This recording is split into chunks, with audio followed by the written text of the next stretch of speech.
A Day by Naguib Mahfouz, translated from the Arabic by Denise Thompson Davis. I proceeded alongside my father, clutching his right hand, running to keep up with the long stride he was taking. All my clothes were new, the black shoes, the green school uniform, and the red tarbush.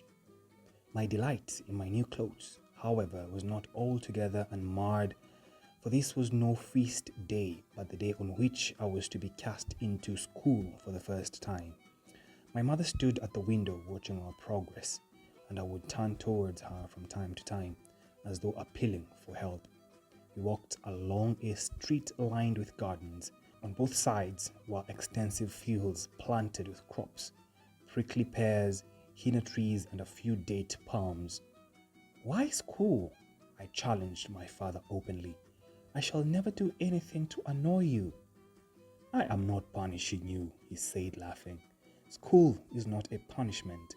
It is the factory that makes useful men out of boys. Don't you want to be like your father and brothers?" I was not convinced.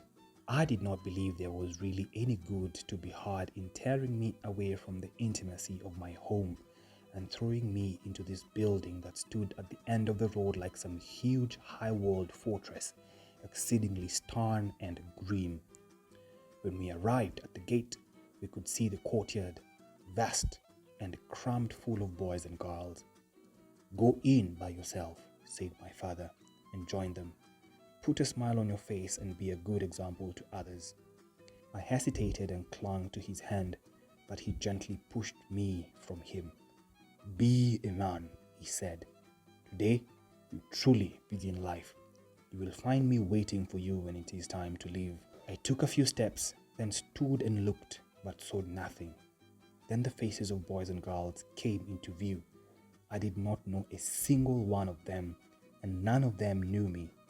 I felt I was a stranger who had lost his way, but glances of curiosity were directed towards me, and one boy approached and asked, "Who brought you?" "My father," I whispered. "My father's dead," he said simply. I did not know what to say. The gate was closed, letting out a pitiable screech. Some of the children burst into tears. The bell rang. A lady came along, followed by a group of men. The men began sorting us into ranks. We were formed into an intricate pattern in the great courtyard, surrounded on three sides by high buildings of several floors. From each floor, we were overlooked by a long balcony roofed in wood. "This is your new home," said the woman. "Here too, there are mothers and fathers. Here there is everything that is enjoyable and beneficial to knowledge and religion. Dry your tears and face life joyfully." We submitted to the facts, and this submission brought a sort of contentment.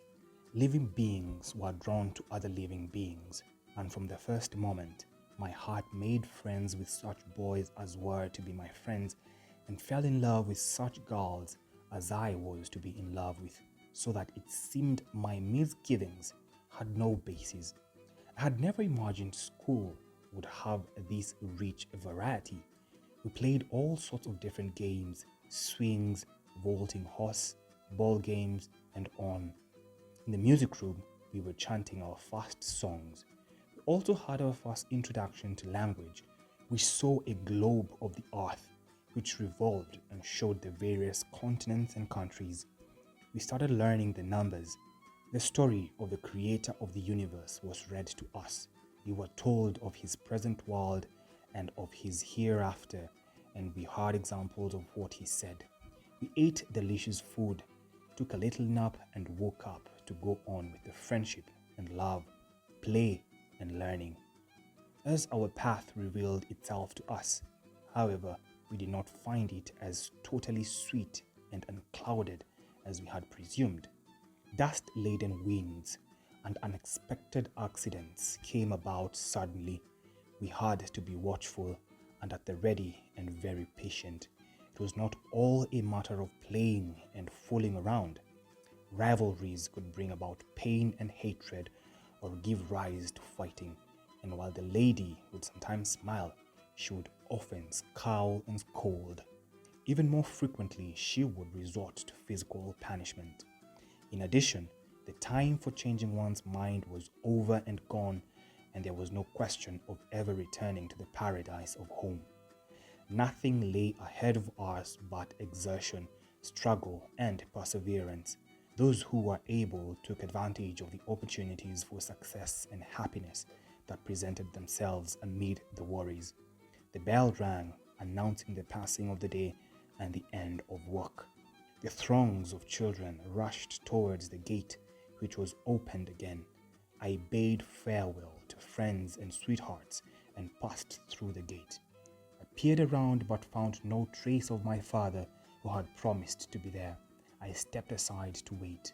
When I had waited for a long time without avail, I decided to return home on my own. After I had taken a few steps, a middle-aged man passed by, and I realized at once that I knew him. He came towards me, smiling, and shook me by the hand, saying, "It's a long time since we last met. How are you?" With a nod of my head, I agreed with him and in turn asked, "And how are you?" As you can see, not all that good. The Almighty be praised. Again, he shook me by the hand and went off. I proceeded a few steps, then came to a startled halt. Good Lord! Where was the street lined with gardens? Where had it disappeared to? When did all these vehicles invade it? And when did all these hordes of humanity come to rest upon its surface? How did these hills of refuse come to cover its sides? And where were the fields that bordered it? High buildings had taken over. The street surged with children, and disturbing noises shook the air. At various points stood conjurers, showing off their tricks and making snakes appear from baskets. Then there was a band announcing the opening of a circus, the clowns and the weightlifters walking in front. A line of trucks carrying Central Security troops crawled majestically by. The siren of a fire engine shrieked, and it was not clear how the vehicle would cleave its way to reach the blazing fire. A battle raged between a taxi driver and his passenger, while the passenger's wife called out for help and no one answered. Good God, I was in a daze. My head spun. I almost went crazy. How could all this have happened in half a day, between early morning and sunset? I would find the answer at home with my father. But where was my home? I could see only tall buildings and hordes of people. I hastened to the crossroads between the gardens and Abu Korda. I had to cross Abu Korda to reach my house, but the stream of cars would not let up. The fire engine's siren was shrieking at full pitch, and it moved at a snail pace, and I said to myself, let the fire take its pleasure in what it consumes.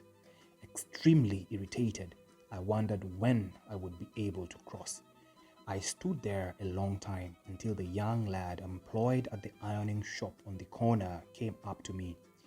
He stretched out his arm and said gallantly, "Grandpa, let me take you across." End of story.